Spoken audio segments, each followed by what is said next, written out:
નમસ્કાર મારા વાલીડાઓ, તો સ્વાગત છે તમારું ઠાકોરજી વ્લોગ યુટ્યુબ ચેનલની અંદર। તો ચલો આજે આપણે જઈ રહ્યા છીએ પીપળી ધામ। તો દિલીપને આપણે ઉતારતા જઈશું ધામમાં। આપણી સાથે દિલીપ પણ છે અને એક છે આપણા બનેવી અજીતજી। તો ચલો આપણે જઈશું આજે પીપળી ધામ અને કરાવીશું રામદેવ પીરના દર્શન।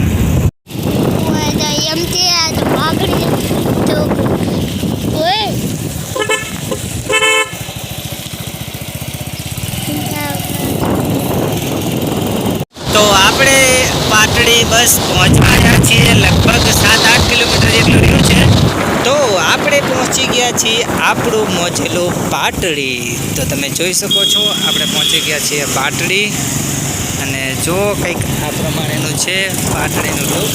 અને આજે ગુરુ પૂર્ણિમા છે તો તેના કારણે કદાચ મને એવું લાગી રહ્યું છે બજાર બંધ લાગે છે, કેમ કે વધુ પડતી દુકાનો છે તે બંધ જોવા મળી રહી છે। તો ઓટોવાળા ભાઈ થોડી સાઈડ આપી દો, ચલો ધીમેથી નીકળી જાઓ।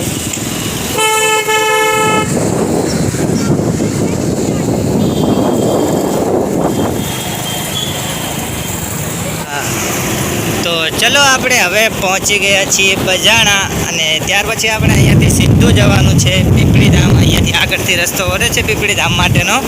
તો ચલો આપણે રામદેવ પીરના જઈ અને તમને દર્શન કરાવીએ। કેટલી ટ્રાફિક હશે આજે, કારણ કે ગુરુ પૂર્ણિમા છે એટલે પબ્લિક પણ વધારે હશે। તો કદાચ અંદર ફોન એલાઉડ હશે તો આપણે દર્શન કરાવીશું તમને, નહીં તો બહારથી તો ચોક્કસથી તમને દર્શન કરાવીશું। તો ચલો આપણી સાથે બન્યા રહો। તો ચલો આપણે હવે અહીંયાથી વળવાનું છે, કેમ કે અહીંયાથી પીપળી ધામ જવા માટેનો રસ્તો છે, તમે જોઈ શકો છો। તો ચલો આપણે પહોંચી ગયા છીએ રેલવે ફાટકના પુલે। તો તમે જુઓ છો આપણે અંડરગ્રાઉન્ડ ટનલની અંદરથી જવાનું છે। તો અહીંયા ઇન્સ્ટા રીલ પણ બનાવે એવું મસ્ત છે। તો જો આ રીતેનું કંઈક છે, અહીંથી પાણી નીકળે નહીં તો સ્વિમિંગ પુલની જેમ ભરાઈ રહે ખરું હો, તમને કહું ભરાઈને અરે સ્વિમિંગ પુલની જેમ ઓલું ગટર બંધ થઈ જાય તો।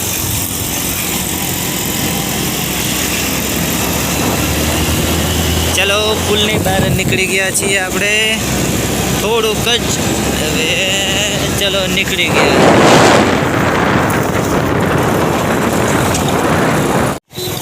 તો ચલો આપણે હવે પહોંચી ગયા છીએ પીપળી ધામ, બતાવી દઈએ હવે।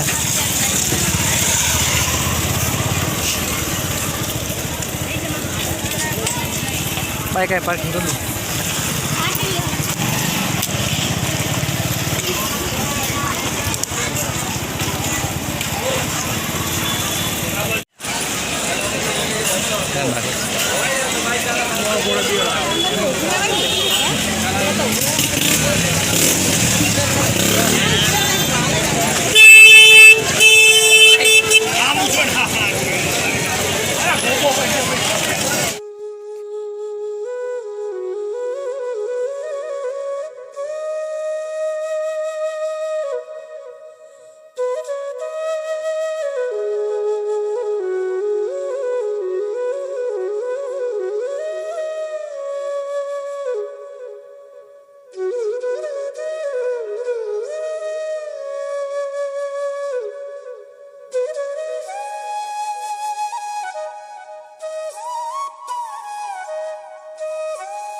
ચલો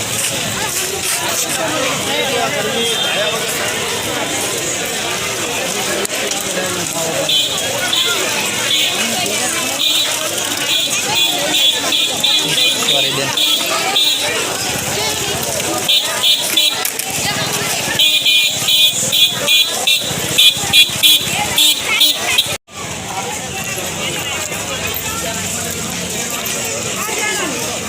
મોટો લેવાનો હતો તારે